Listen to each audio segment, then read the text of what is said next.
시청자 여러분 안녕하십니까? 헬로티비 뉴스입니다. 먼저 오늘의 주요 뉴스부터 보고 오시죠.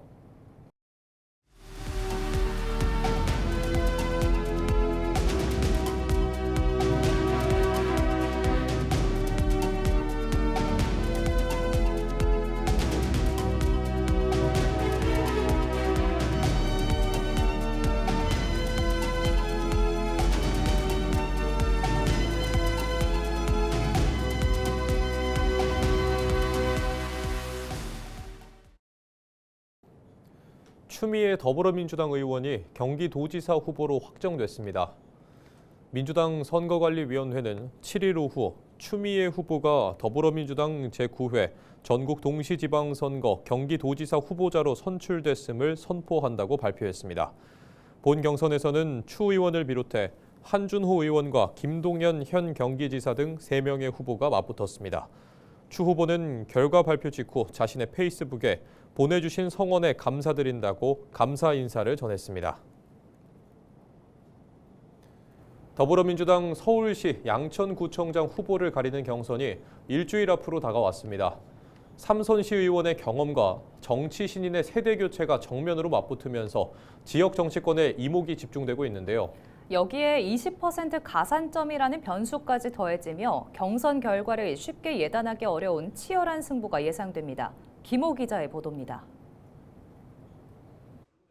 더불어민주당 양천구청장 후보 자리를 두고 우형찬, 조주현 후보가 맞붙습니다. 이번 경선은 검증된 인물과 새 얼굴의 대결이라는 점에서 뜨거운 관심을 받고 있습니다. 우형찬 후보는 삼선 서울시 의원 출신으로 풍부한 의정 경험과 정책 추진력을 앞세워 안정론을 강조하고 있습니다. 서울시 예산과 정책을 다뤄온 경험을 바탕으로 지역 현안을 빠르게 해결할 수 있는 준비된 후보임을 부각하고 있습니다. 양천의 현안들을 직접 챙겨왔고 또 앞으로도 풀어갈 수 있기 때문입니다. 대심도 터널, 대장 홍대선, 재물폴길 지하와 월드컵 대교 건설 등등 많은 현안들을 챙겨왔습니다. 일부는 완성이 되었습니다. 하지만 공사 중인 부분도 있습니다. 놓치지 않고 빠르게 추진할 수 있다는 것이 저의 장점입니다. 이에 맞서는 조주현 후보는 양천구 시설관리공단 이사장과 국회의원 보좌관을 지낸 정치 신인으로 현장 중심의 실무 경험과 조직 운영 능력을 강점으로 내세우고 있습니다. 특히 행정과 정책을 모두 경험한 실행형 인재를 강조하며 세대 교체론에 불을 지피고 있습니다. 제가 이사장으로 재임하는 기간 동안에는 3년 연속 최우수 공단을 달성했습니다. 아마 양천구 시설관리공단 26년 역사에 유례없는 일이라고 생각을 하고요. 국회 보좌관으로 근무하면서는 예산과 실무를 담당하고 정부 부처와 협의하는 과정들을 좀 배우면서 이 지방정부와 중앙정부를 연결하고 국회를 연결할 수 있는 그런 경험을 쌓았습니다. 이번 경선은 권리당원 투표 50%와 국민 여론조사 50%를 합산하는 방식으로 치러집니다. 정치 신인인 조주현 후보는 득표율에 20% 가산점이 적용됩니다.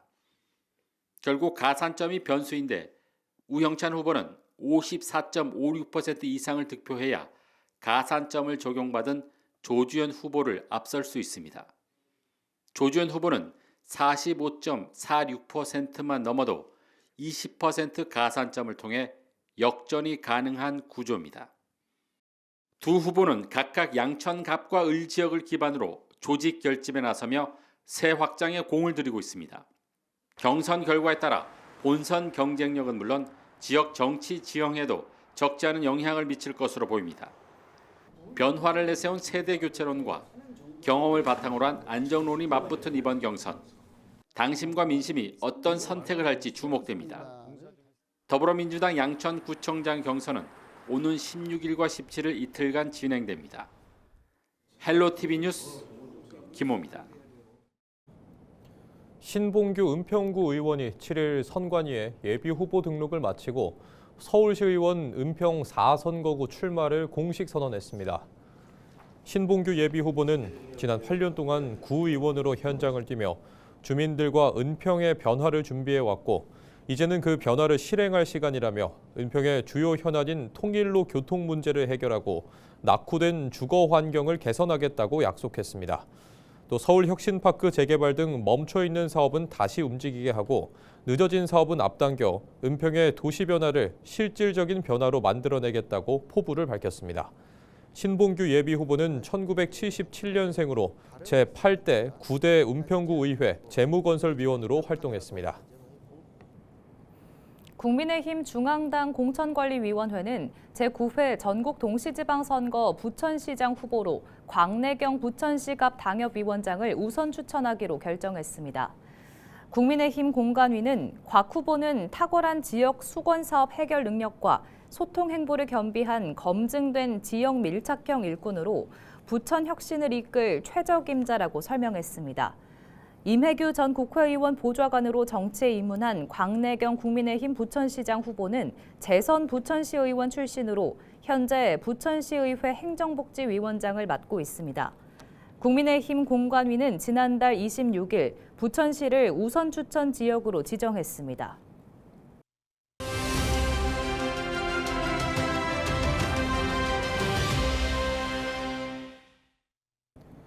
6.3 지방선거가 다가오면서 지역 정치권의 움직임도 빨라지고 있습니다. 다양한 지역 현안과 과제 역시 다시금 주목받고 있는데요. 서영석 국민의힘 부천시 을 당협위원장을 만나 해결되지 않은 부천의 과제들을 짚어봤습니다.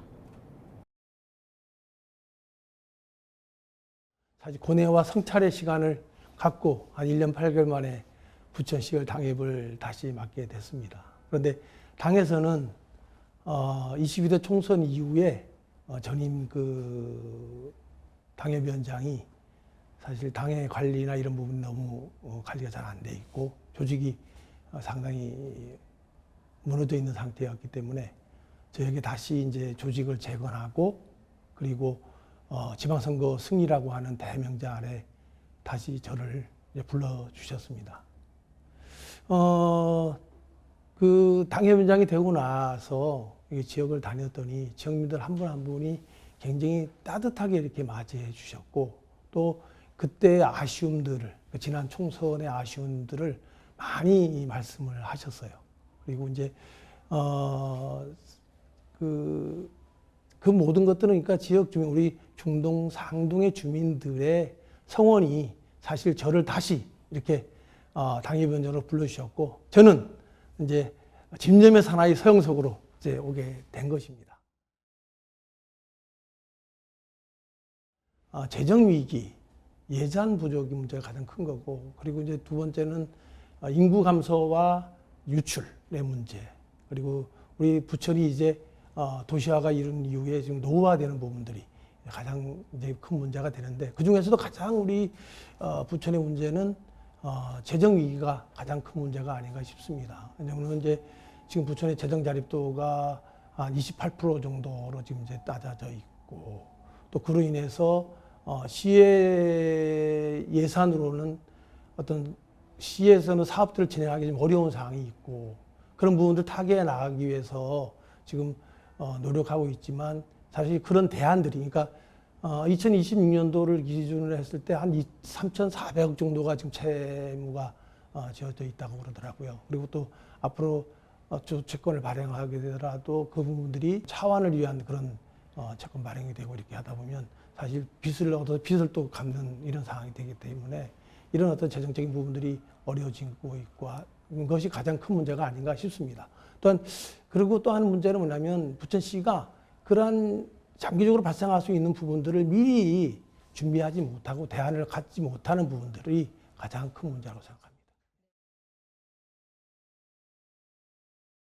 정말 그 지지를 정말 일방적으로 민주당을 지지하지 마시고 이제 국민의힘에게도 좀 힘을 실었으면 좋겠다. 왜냐하면 국민의힘이 부족한 부분이 많이 있겠지만 정말 그 지방이 성장하려 하고 하면 사실 상호 경쟁과 또 견제가 이루어져야만 또 지방 정권이 그래도 좀 더 교체가 이루어져야만 균형적으로 발전할 수 있고 새로운 정책 대안도 낼 수 있지 않겠나 이런 생각을 가지고 있습니다. 그러니까 이번 지방선거에서 정말 우리 국민의힘에 좀 힘이 되어주시고 또 지지를 보내주시면 감사하겠습니다.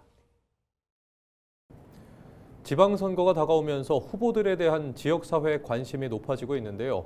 오늘은 차준택 더불어민주당 부평구청장 예비후보를 만나봤습니다. 재선의 현역 부평구청장인 차 예비후보는 굴포천 복원과 문화도시 사업 추진 등을 그동안의 성과로 꼽았는데요. 이와 함께 캠프마켓과 3보급단 등 군부대 이전 부지의 성공적 개발을 핵심 공약으로 내세웠습니다.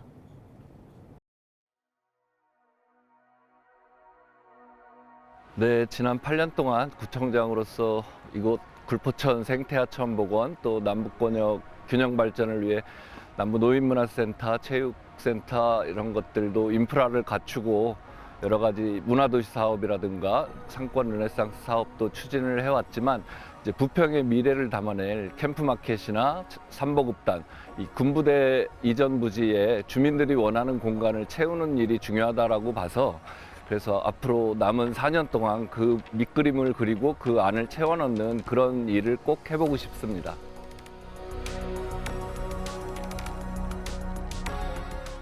네, 일단 군부대 이전 부지에 주민들이 원하는 공간으로 만드는 거 그게 제일 큰 일이라고 생각을 하고요.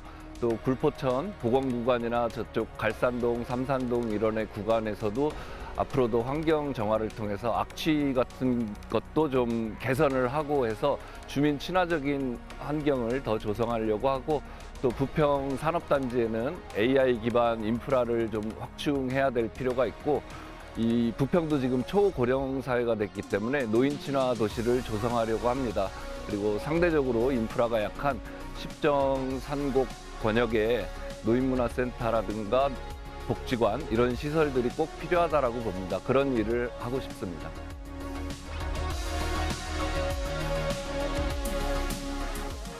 네, 국민 여러분 그동안 성원해 주시고 응원해 주신 덕분에 8년간의 구청장 재임 기간을 거쳤습니다.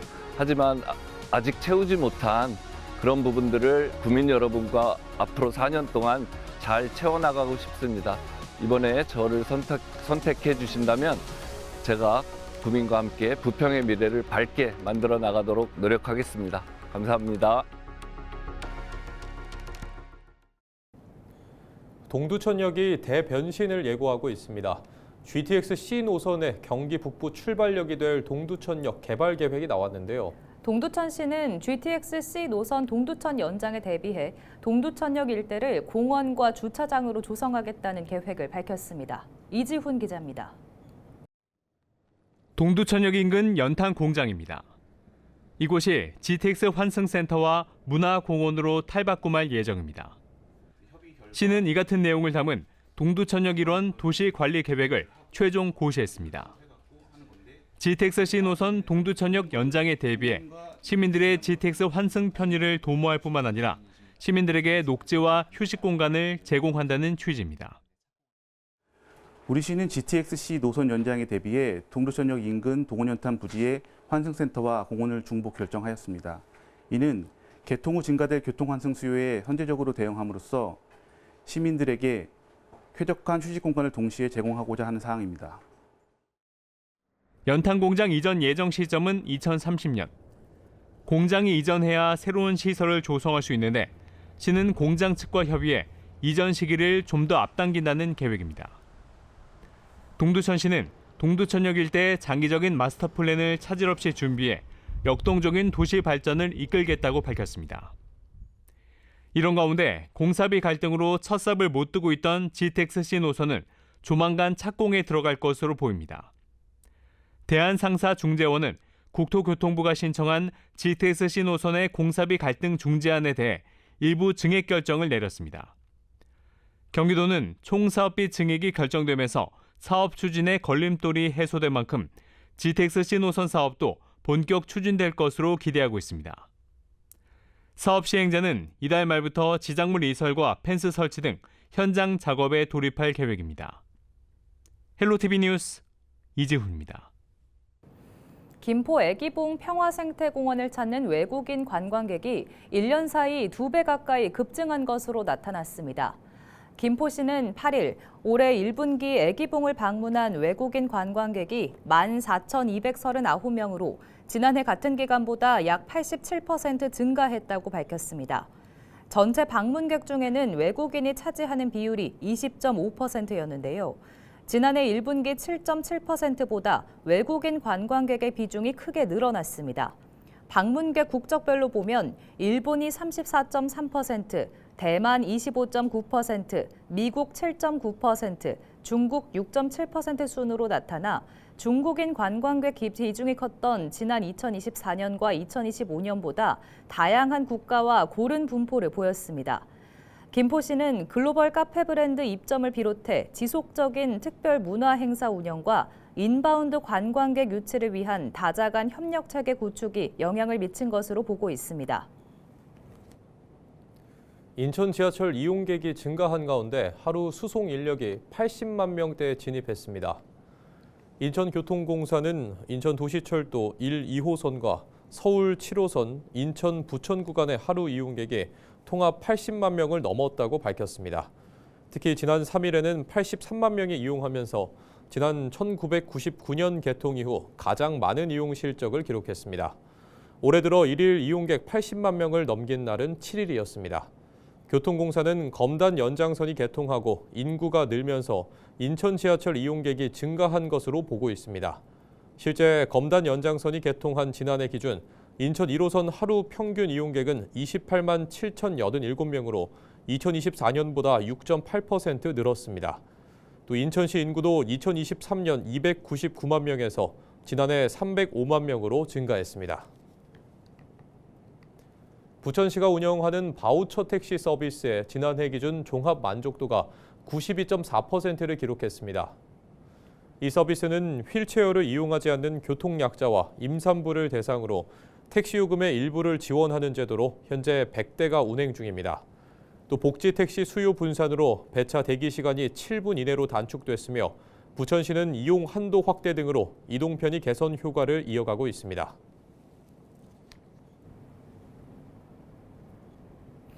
(8일부터) 전국의 모든 공영주차장에 승용차 오부제가 시행된 가운데 인천공항은 제외됐습니다. 현재 인천공항에는 제1, 제2 여객터미널 장기주차장과 화물터미널 주차장, 공항철도 화물터미널역 주차장 등 6곳이 공영주차장으로 지정돼 있는데요. 공항 이용객들의 편의를 위한 민생 영향 등의 사유로 승용차 오부제에서 제외됐습니다. 이에 따라 이용객들은 승용차 오부제에 상관없이 인천공항 공영주차장을 이용할 수 있는데요. 다만 인천공항공사 임직원과 업무용 차량 등은 공공기관 차량 이부제 시행에 따라 적용됩니다. 차량 이부제는 차량 번호 끝자리가 홀수는 홀수일에, 짝수는 짝수일에 운행해야 합니다. 인천시가 주거 취약계층을 대상으로 집수리 지원 사업을 추진합니다. 지원 대상은 노후주택에 거주하는 중위소득 75% 이하의 저소득층 및 고령자인데요. 시는 4월 중순까지 군 구를 통해 대상자를 추천받고 현장 조사와 긴급성 등을 종합적으로 검토해 지원 대상 가구를 선정할 계획입니다. 한편 후원을 희망하는 개인과 기업, 단체도 사업에 동참할 수 있습니다. 자세한 사항은 인천시 주택정책과로 문의하면 됩니다. 인천시 계양구가 오는 18일 계양산 국악제를 개최합니다. 올해 12회째를 맞는 계양산 국악제는 지역 대표 전통 문화 행사로 국내 정상급 국악인들이 무대에 올라 품격 있는 공연을 선보입니다. 행사 당일 오전 10시 주부토로 일대에서는 축제의 막을 올리는 길놀이가 펼쳐지고 거리 문화마당에서는 지역 예술인들의 버스킹 공연과 국악기 체험, 전통 통화 체험 등을 즐길 수 있습니다.